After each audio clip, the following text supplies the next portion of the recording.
Tal, chicos? Espero todos se encuentren muy bien. Mi nombre es el ingeniero Edgar Yacit Barrios Saucedo.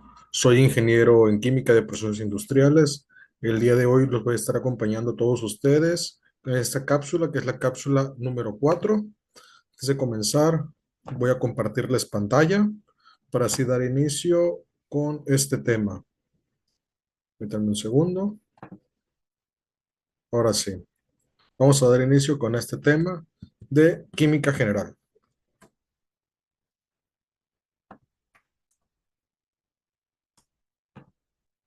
Bueno, en química, la teoría de repulsión de pares de electrones de la capa de valencia se basa en el principio de que cada átomo de una molécula buscará una geometría que maximice la distancia entre pares de electrones de valencia, minimizando así la repulsión electrón-electrón. Los electrones de valencia se repelen entre sí porque tienen carga negativa y las cargas semejantes se repelen. La teoría de la repulsión del par de electrones de la capa de valencia, o por sus iniciales B, S, E, P, R, es un modelo molecular para predecir la geometría de los átomos que forman una molécula, donde las fuerzas electrostáticas entre los electrones de valencia de una molécula se minimizan alrededor de un átomo central. Según Gillespie, el principio de exclusión de Pauli es más importante para determinar la geometría molecular que el efecto de repulsión electrostática. Bueno, en esta cápsula número 4, chicos, vamos a estar viendo los fundamentos de la geometría molecular. Bueno, la geometría molecular es un pilar fundamental dentro de la química general, pues esto nos permite comprender cómo se disponen los átomos de una molécula y cómo esta disposición afecta sus propiedades físicas y químicas. Al hablar de geometría molecular, no nos referimos únicamente a la fórmula que indica cuántos átomos hay, sino la forma tridimensional que adquiere la molécula en el espacio. Esta forma va a determinar su polaridad, la polaridad de las sustancias e inclusive puede determinar su reactividad y sus interacciones biológicas. El punto de partida para entender la geometría molecular es precisamente esta teoría, la teoría de repulsión de pares de electrones de capa de valencia, o mejor conocida como RPECB o BSEPR por sus siglas en inglés. Este modelo establece que los electrones que rodean un átomo central, tanto los que forman enlaces como los que se encuentran como pares solitarios, van a tender a repelerse entre sí. En consecuencia, los átomos se van a acomodar en el espacio buscando minimizar esas repulsiones, adoptando así una geometría estable y de menor energía. De este modo, por ejemplo, una molécula con dos regiones de densidad electrónica, como es el caso del dióxido de carbono o CO2, adopta una geometría lineal con ángulos de 180 grados. Si la molécula tiene tres regiones de densidad electrónica, como es el caso del trióxido de azufre o SO3, la geometría es triangular, plana, con ángulos de 120 grados. En moléculas con cuatro regiones de electrones, como es el caso del metano o CH4, el acomodo es tetraédico, con ángulos de 109 grados aproximadamente. A medida que se agregan más pares electrónicos, como es el caso del pentafluoro de fósforo o PF5 o el hexafluoro de azufre SF6, las geometrías se vuelven triangular, pero son bipiramidales. Bueno, un aspecto relevante es la presencia de pares solitarios, ya que estos no van a participar en lo que son los enlaces, pero ejercen una repulsión más fuerte sobre los enlaces covalentes, lo que puede distorsionar la geometría ideal. Un ejemplo clásico es el agua H2O. Aunque debería ser tetraédrica, la presencia de dos pares solitarios en el oxígeno comprime este ángulo entre los átomos de hidrógeno, resultando así una estructura angular aproximadamente de 104 grados. Esta ligera variación de los ángulos tiene consecuencias trascendentes, ya que esto explica la polaridad del agua y por ende muchas de sus propiedades únicas, tal como su alta tensión superficial y su capacidad como disolvente universal. Además, la geometría molecular se relaciona con la hibridación de orbitales. La teoría de hibridación propuesta por Linus Pauling señala que los orbitales atómicos pueden mezclarse para formar así orbitales híbridos equivalentes, que estos van a orientar los enlaces en una dirección específica. Por ejemplo, el carbono en el metano adopta una hibridación sp3, lo que conduce a su geometría tetraédrica. En el caso de el eteno o C2H4, el carbono presenta una hibridación sp2, lo que da lugar a una geometría triangular plana, mientras que en el caso del etino C2H2, la hibridación es sp, generando una geometría lineal.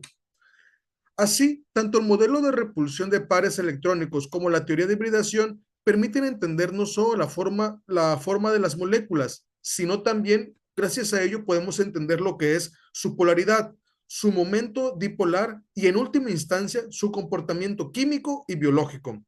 En los seres vivos, por ejemplo, la geometría molecular es esencial. La doble hélice del ADN, la forma de las enzimas, la interacción de los fármacos con sus receptores dependen estrictamente de la manera en la que los átomos se acomodan en el espacio. Es por ello que es tan importante entender cuáles son los fundamentos de la geometría molecular en la materia de química. Teoría de repulsión de pares de electrones de la capa de valencia. Repulsión de pares de electrones. Bueno, los pares de electrones en la capa de valencia se repelen, afectando así a la geometría molecular para reducir esta repulsión. Bueno, esta teoría determina la forma 3D de las moléculas para estabilizar sus estructuras, minimizando así las repulsiones de estas mismas. Vamos primero a entender los tipos de geometría molecular, ya que como les mencioné en un inicio, hay lineal, angular, trigonal y tetraédrica. Bueno, la geometría lineal. Las moléculas lineales tienen átomos alineados de una manera recta, afectando simetría y polaridad. En el caso del angular, presenta un ángulo entre átomos generando una molécula con polaridad distintiva. En el caso de la trigonal, tienen tres átomos unidos a un centro, formando así un triángulo plano. Aquí podríamos ver, por así que el ejemplo que veníamos mencionando del caso del H2O, el agua. Bueno, en el caso de la geometría tetraédrica, tiene cuatro átomos equidistantes alrededor del centro, formando así un tetraedro. Bueno, ¿qué influencia tienen los pares solitarios en esta geometría? Bueno, los pares solitarios de electrones ocupan más espacio que los pares enlazantes en una molécula, influyendo así a su estructura.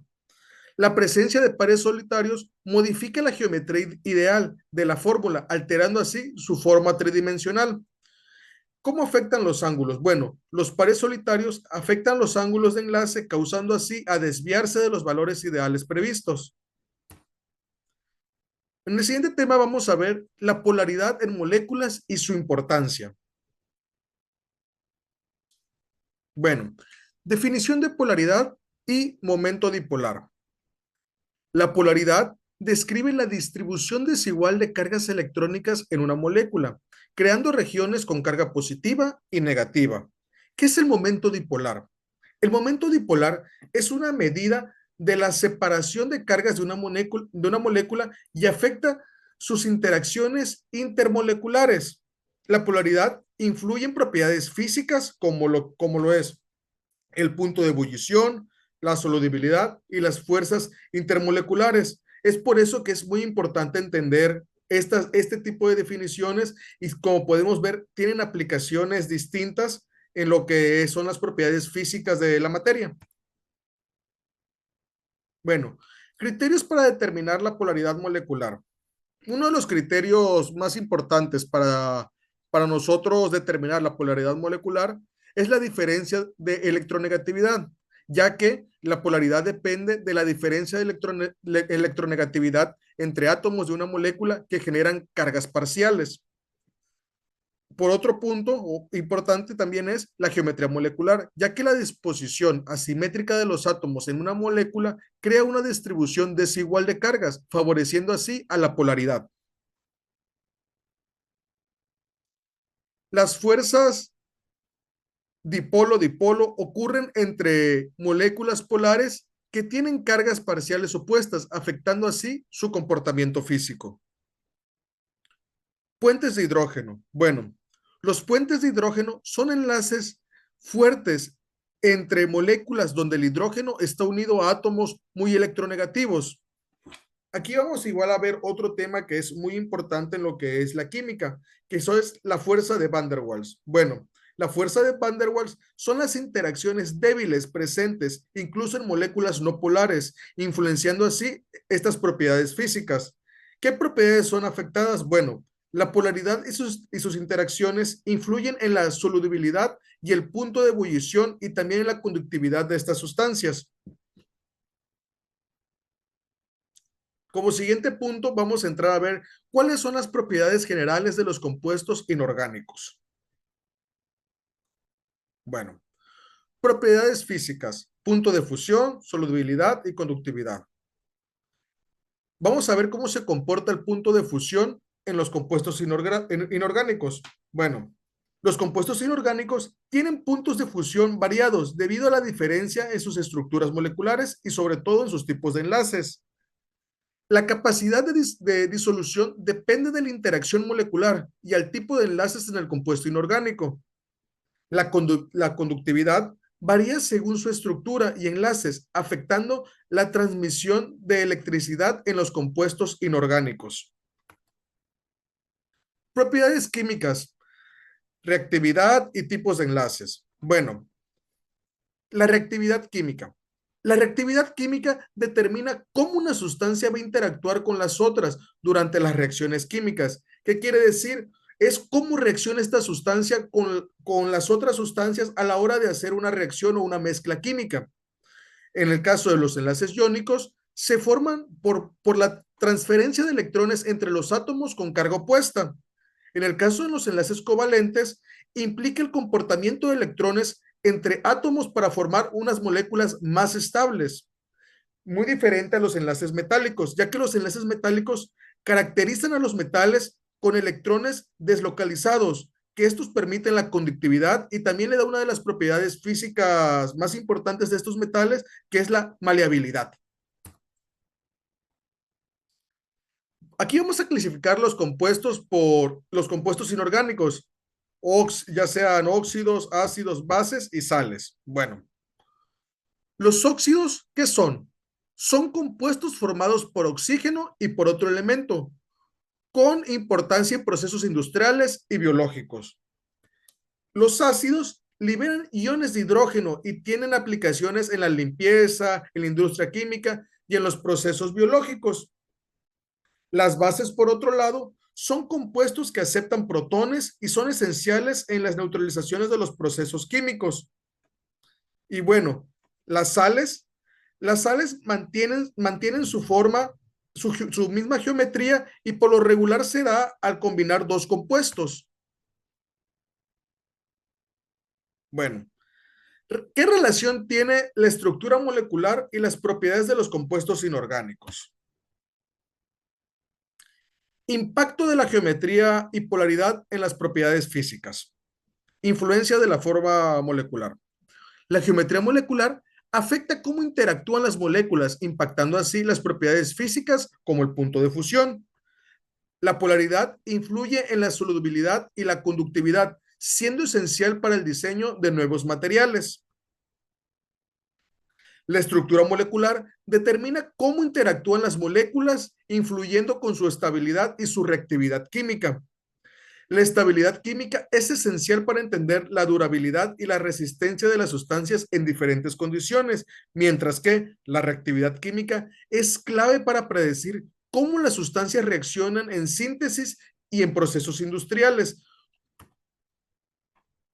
¿Qué aplicaciones tienen todos estos conceptos en la industria y en la vida cotidiana? Bueno, la comprensión de la estructura y de esas propiedades va a permitir diseñar medicamentos más efectivos y seguros. También se mejoran los materiales para mayor resistencia y funcionalidad en diversas industrias, ya que no es lo mismo el metal que se ocupa para construcción como el metal que se ocupa para la aeronáutica. Tienen propiedades físicas y químicas muy especiales y todo esto se hace a partir de aleaciones, pero estas aleaciones se dan una vez que nosotros podemos comprender todos estos conceptos y sobre todo una vez que podemos tener el entendimiento de cómo funciona o cuál es la química de los materiales. Bueno, también en catalizadores se vuelven más eficientes, ya que la estructura química optimizada permite que los catalizadores aumenten la eficiencia de procesos industriales. Aquí es muy importante recalcar qué es un catalizador. Bueno, un catalizador en química siempre se le va a utilizar para un compuesto que o alente una reacción o la acelere. Eso es un catalizador como tal. Compuestos químicos orgánicos e inorgánicos, diferencias fundamentales y aplicaciones. Bueno, los compuestos orgánicos contienen carbono y están asociados con procesos de organismos vivos. Todo compuesto orgánico siempre va a tener carbono. En cambio, los compuestos inorgánicos incluyen sustancias sin estructuras basadas en el carbono, presentes en la naturaleza y en materiales sintéticos. Básicamente, orgánico son todos los compuestos que contengan carbono e inorgánico los que no. Principales diferencias estructurales y de propiedades. Bueno, los diferentes tipos de enlace afectan la estabilidad y la reactividad de las moléculas. La forma y organización de las moléculas determina sus propiedades físicas y funcionales. Por otro lado, la polaridad influye en la solubilidad, punto de ebullición y en otras propiedades químicas. Aplicaciones y relevancia de ambos tipos de compuestos. Bueno, compuestos orgánicos en biología. Los compuestos orgánicos son fundamentales para procesos biológicos y farmacológicos que mantienen la vida, mientras que los compuestos inorgánicos en la industria se utilizan en materiales, en tecnología y en múltiples industrias o diferente tipo de aplicaciones. Antes de pasar a la conclusión, bueno, quiero dejar en claro que los fundamentos de la geometría molecular permiten explicar por qué las moléculas adoptan estas formas específicas y cómo estas formas van a influenciar en sus propiedades. La teoría de repulsión de pares de electrones proporciona un esquema sencillo pero eficaz para predecir esta geometría, mientras que la hibridación de orbitales va a profundizar más en la naturaleza cuántica de los enlaces. Ambas perspectivas convergen en un mismo punto. La forma de la molécula no es un detalle accesorio, sino esto va a ser un factor que determina su estabilidad, su reactividad y sobre todo su función. Entender la geometría es fundamental. ¿Por qué? Bueno, porque conecta la estructura con la función. Esto nos va a permitir comprender por qué el agua es polar y esencial para la vida, por qué ciertos materiales son conductores y por qué otros materiales no son conductores. También nos va a lograr entender por qué hay materiales aislantes y por qué otros no, y por qué la molécula puede ser un fármaco eficaz y por lo contrario inerte. En suma, la geometría molecular no es solo una herramienta de predicción en química, sino es una clave para interpretar así el comportamiento de la materia en todos sus niveles, desde los compuestos más simples hasta los sistemas biológicos aún más complejos. En conclusión, la importancia de la geometría molecular determina la forma y disposición de los átomos en los compuestos inorgánicos, afectando así sus propiedades físicas y químicas. Por otro lado, la polaridad influye en la interacción molecular y la solubilidad, siendo clave para predecir el comportamiento de ciertos compuestos. El análisis de las propiedades inorgánicas va a permitir optimizar las aplicaciones tecnológicas y promover así avances científicos en múltiples campos. Bueno, chicos, les recuerdo mi nombre. Soy el ingeniero Edgar Yacid Barrios Saucedo. Muchas gracias a todos por haber estado aquí. Espero que haya quedado claro estos conceptos y definiciones. Sin más de mi parte, me despido de ustedes y nos vemos en la siguiente cápsula. Muchas gracias.